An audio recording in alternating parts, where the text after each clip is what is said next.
Nous, ici, on aimerait bien que les guides puissent dire, alors pour le moment, ce n'est pas politiquement correct encore, est-ce que ça le deviendra? Venez prendre des risques avec nous.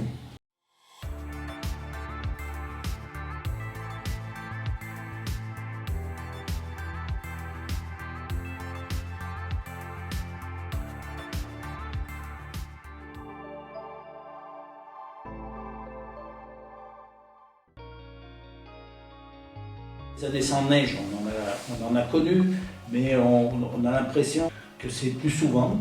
Les gros coups de poudre sont plus rares.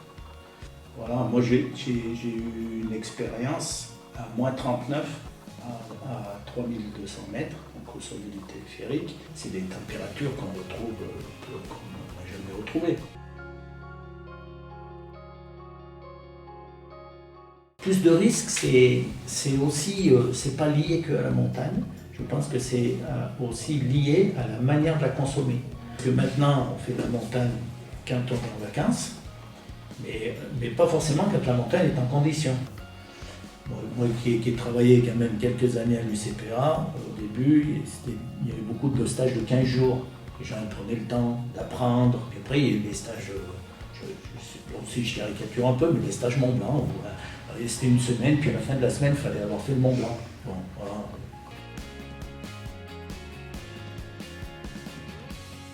Il y a les risques objectifs, il y a les risques subjectifs et il y a les risques administratifs. C'est les trois grands risques de la montagne.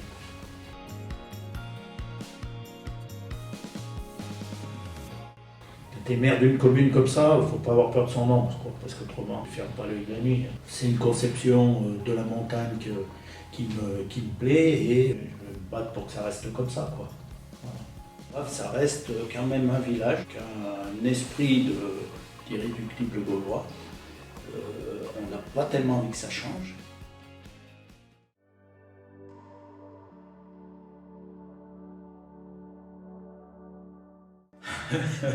La nostalgie, je peux parce que mon âge me le permet. L'inquiétude et la tristesse, je ne peux pas. Tout le temps, il a fallu s'adapter à la montagne. 2 siècles en arrière, dans la montagne, on n'y allait pas parce qu'il y avait des démons. L'inquiétude en montagne, elle y a toujours été. C'est un milieu de non-vie.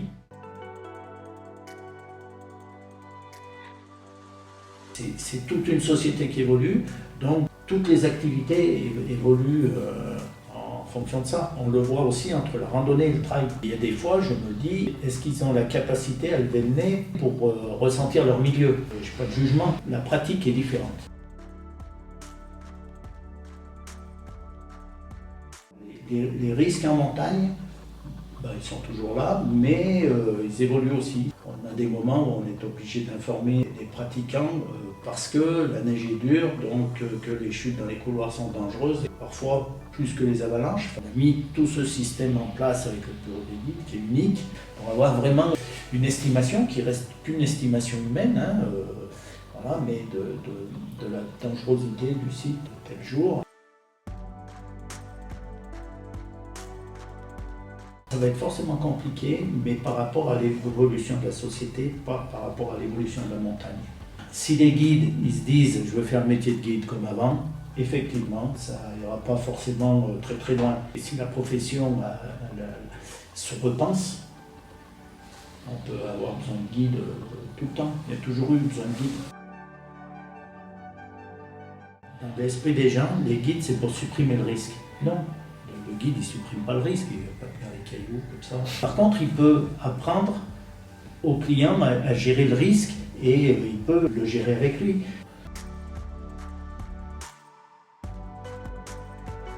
Il y a une vraie évolution sur la pratique qui est due, aux réseaux sociaux. Un coup de neige, un coup de soleil, dans les 10 minutes qui suivent, tout le monde est là. Le deuxième phénomène par rapport au passé, c'est que l'évolution du matériel, l'évolution des niveaux fait que les gens skient beaucoup plus vite, donc ils reviennent d'autant plus vite sur le téléphérique. Donc avant, quand on faisait une grosse journée à 1200, 1300 personnes, maintenant une grosse journée c'est 800 personnes.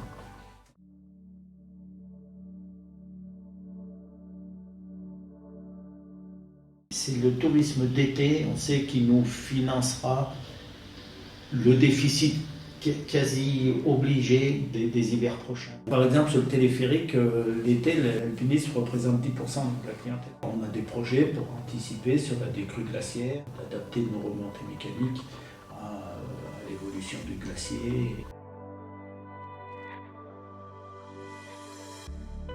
Voilà, la grosse pollution, c'est parce qu'on est obligé d'entretenir une piste de montée de téléski qui, elle, est immuable.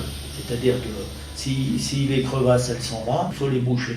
Quand tu fais une trace de dameuse, la crevasse est là, ben, tu vas passer là. L'année d'après, la crevasse, elle est plus là, ben, tu vas passer là.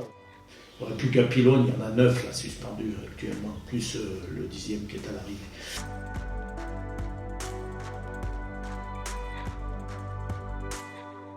Il y a un délégataire qui est la SATA, donc qui a l'Alpe d'Huez, qui vient de prendre les 2 Alpes. Nous, on ne veut pas de liaison, enfin eux non plus, ça tombe bien.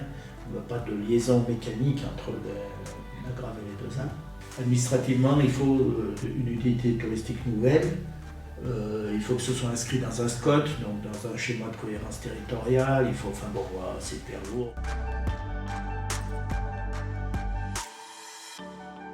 La moitié de la commune qui travaille sur Chazelet, aussi bien en emploi sur les remontées mécaniques, mais en location d'appartements, les magasins de sport, etc. Et puis l'autre moitié sur le téléphérique. Il doit y avoir 12 ou 13 exploitations agricoles. Au niveau pastoralisme, l'été avec les transhumants et tout, il y a 10 000 moutons sur la commune. Et enfin, toutes les activités sportives estivales.